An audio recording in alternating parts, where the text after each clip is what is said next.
Anistia, sanções dos Estados Unidos e até um recado direto ao ministro Luiz Fux. Alexandre de Moraes não poupou palavras no julgamento que pode marcar para sempre a história política do Brasil.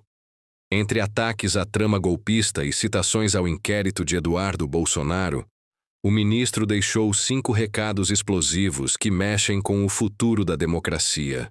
Prepare-se, porque o que você vai ouvir agora revela os bastidores mais sombrios do poder. A primeira fala do ministro Alexandre de Moraes, do Supremo Tribunal Federal, STF, no julgamento do ex-presidente Jair Bolsonaro, PL, e outros 7 réus pela trama golpista, teve uma defesa da corte na condução do processo e críticas à pressão do governo dos Estados Unidos e a defesa de uma anistia para os envolvidos. Moraes ainda fez um aceno ao ministro Luiz Fux, principal esperança de divergência entre as defesas, e citou o inquérito aberto contra o deputado federal Eduardo Bolsonaro, PLSP, que levou à prisão domiciliar de Bolsonaro. Antes da leitura do relatório, tradicionalmente a primeira etapa do julgamento, Moraes fez uma declaração inicial, tratando de diversos aspectos da tramitação da ação penal e rebatendo críticas e pressões. Depois leu o relatório, uma espécie de resumo de todo o processo até aqui. Confira os principais pontos. Impunidade. Sem citar diretamente os pedidos de anistia, Moraes afirmou que a impunidade, a omissão e a covardia não são opções para a pacificação. Os defensores de um perdão para os envolvidos nos atos golpistas do 8 de janeiro costumam citar como objetivo a pacificação do país. A história nos ensina que a impunidade, a omissão e a covardia não são opções para a pacificação, pois o caminho aparentemente mais fácil, e só aparentemente, que é da impunidade, que é da omissão, deixa cicatrizes traumáticas na sociedade. O ministro acrescentou que a impunidade pode levar a um incentivo de outras tentativas de golpe. Confundir a saudável e necessária pacificação com a covardia do apaziguamento significa impunidade e desrespeito à Constituição Federal. E mais, significa incentivo a novas tentativas de golpe de Estado. Pressão dos Estados Unidos. Moraes também afirmou que foi descoberta uma verdadeira organização criminosa que teria tentado coagir o STF e submetê-lo ao crivo de outro Estado estrangeiro. Lamentavelmente, no curso da ação penal se constatou a existência de condutas dolosas e conscientes de uma verdadeira organização criminosa e, de forma jamais vista anteriormente em nosso país, passou a agir de covarde e traiçoeira, com a finalidade de tentar coagir o Poder Judiciário, em especial esse Supremo Tribunal Federal, e submeter o funcionamento da Corte ao crivo de outro Estado estrangeiro. O governo do presidente Donald Trump cassou os vistos da maioria dos ministros do STF e ainda incluiu Moraes na Lei Magnitsky, que prevê restrições econômicas, como o bloqueio de contas bancárias e de bens que tenham relação com o sistema financeiro americano.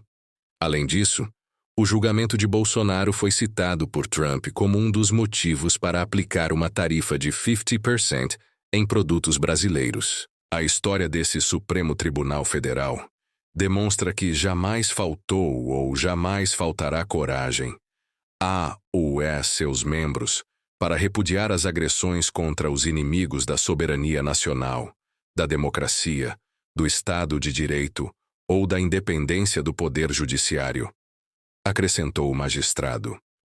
Devido processo legal, o relator afirmou que o STF vai analisar as provas produzidas, respeitando o devido processo legal, a ampla defesa, o contraditório, e que os réus serão inocentados caso qualquer dúvida razoável sobre a culpabilidade. A missão desse Supremo Tribunal Federal é analisar as acusações oferecidas pela Procuradoria-Geral da República, a partir das provas produzidas, segundo o devido processo legal, a ampla defesa, o contraditório, como foi verificado na presente ação penal, e será detalhado no relatório. Existindo provas acima de qualquer dúvida razoável, as ações penais serão julgadas procedentes e os réus condenados. Havendo prova da inocência, ou mesmo qualquer dúvida razoável sobre a culpabilidade dos réus, os réus serão absolvidos. Assim se faz a justiça. De acordo com Moraes, a Constituição deu uma competência penal ao STF, que está sendo exercida agora de forma legítima. Esse julgamento é que se inicia, do denominado núcleo crucial, pela Procuradoria-Geral da República, é mais um desdobramento do legítimo exercício pelo Supremo Tribunal Federal de sua competência penal, conferida pelo legislador constituinte em 1988. Inquérito e cautelares. Já na leitura do relatório, Moraes destacou que foi instaurado um outro inquérito, a pedido da Procuradoria-Geral da República, PGR, para investigar se Eduardo Bolsonaro atuou para pressionar o governo dos Estados Unidos a sancionar autoridades brasileiras, como forma de atrapalhar a ação penal da trama golpista. O ministro ressaltou que foram impostas uma série de medidas e cautelares. O principal alvo delas foi Jair Bolsonaro, que primeiro teve que colocar tornozeleira eletrônica e ficou proibido de usar redes sociais, e depois foi colocado em prisão domiciliar. Por pedido da Procuradoria-Geral da República, determinei a instauração do inquérito policial para apurar a conduta delitiva do deputado federal Eduardo Nantes Bolsonaro, afirmou acrescentando. A pedido da Procuradoria-Geral, também determinei uma série de medidas e cautelares. Participação de Fux. Ao relembrar as audiências com as testemunhas de acusação e defesas, realizadas entre maio e junho, Moraes destacou a honrosa participação do ministro Luiz Fux. Depois, acrescentou que no primeiro dia estavam presentes todos os ministros da primeira turma.